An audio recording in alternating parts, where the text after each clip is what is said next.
Assalamualaikum and good morning. Alright, so today we're going to a new topic, okay, which is topic 4. And the focus for today is listening and reading. And these are the learning standards that we're going to focus on today. Now, for this topic, these are the new vocabularies that you are going to learn. Okay, the topic is learning world. So it's about school and the subjects and the people, things that you can see at school. Okay, the first part of the vocabularies are about the subjects that can be found, can be learned at schools. The first one is art, seni, English, of course you know this. Geography, okay, bahasa Melayu panggil geografi juga. Tapi dekat Malaysia, sekolah menengah baru kita learn about geography. Geography is where you learn about the world. Pasal negara-negara lain dan sebagainya. Okay. Spanish, bahasa Sepanyol. History, sejarah.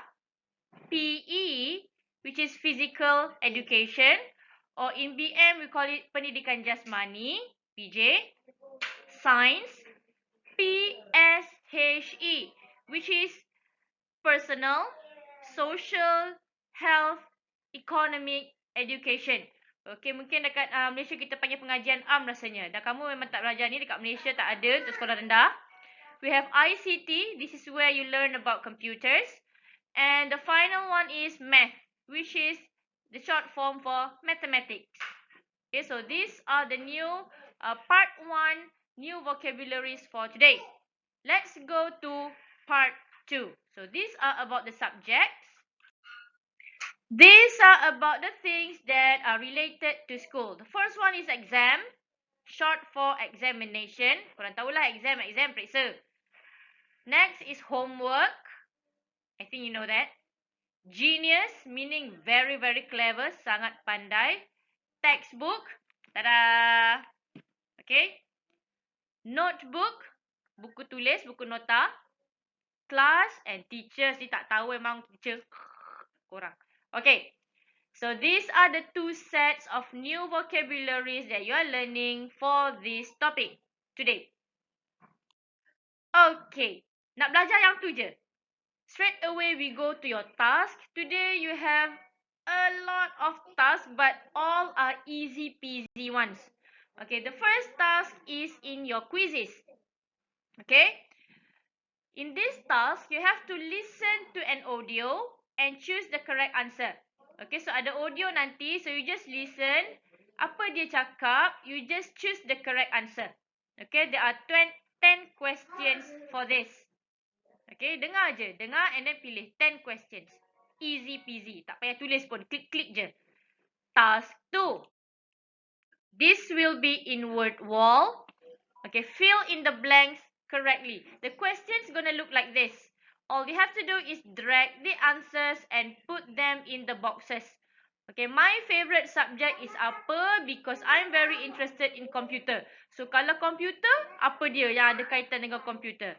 Okay, I'm also good at art. My friends call me Picasso. Picasso is a very famous artist. Okay, seorang pelukis yang sangat terkenal. So, kalau kawan-kawan ni panggil dia Picasso ni, seorang pelukis yang terkenal, agaknya dia pandai apa? Okay. So, 1, 2, 3, 4. 4 questions here in word wall.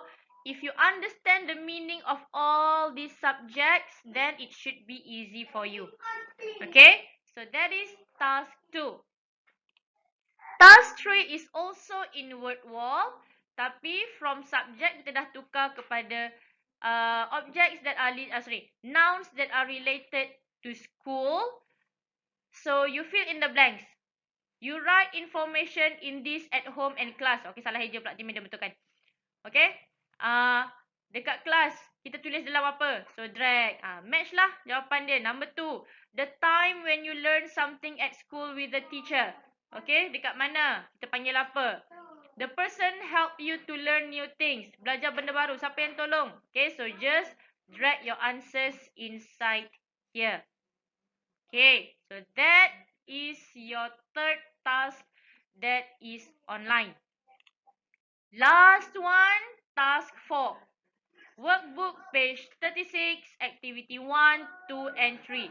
Okay, nampak macam banyak tapi sebenarnya senang. Sebab number 1. Yang ni korang pun tahu kot, senang sangat kan. Find 7 more school subjects in the word search, okay. So dia dah bagi, you cari je color macam biasa. Number 2. Complete the sentences with the words. Sebenarnya, soalan ni sama macam yang dekat word wall tadi. My favourite subject is apa? Because I'm very interested in computers. Kan sama tadi soalan dia. So, kalau computers, apa? Choose one from up here.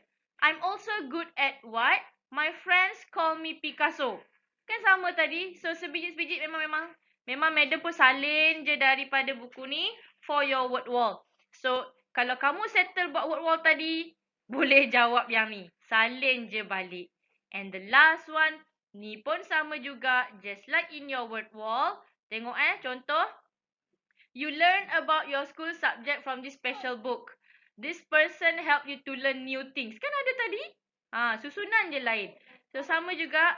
If you answer the word wall, then you can answer this one. Madam ambil sebiji-sebiji je. Saja nak bagi korang tekan. Lepas tu adalah tulis sikit kan. Walaupun tak banyak. Okay.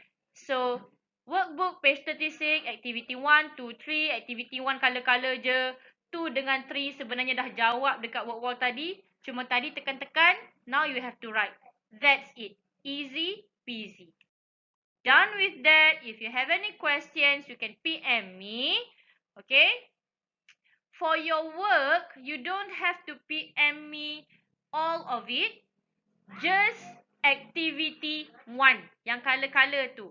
Sebab activity 2 dengan activity 3 jawapan dia sama macam dekat word wall. So, Madam tak nak check dah. Korang dah tahu jawapan. Okay. I just want to look at your coloring tu. Activity 1 only. And that's all. Stay home and stay safe. Hope to see you guys next week. Jangan lupa do your task to get full attendance in August. Okay. See you. Bye. Assalamualaikum.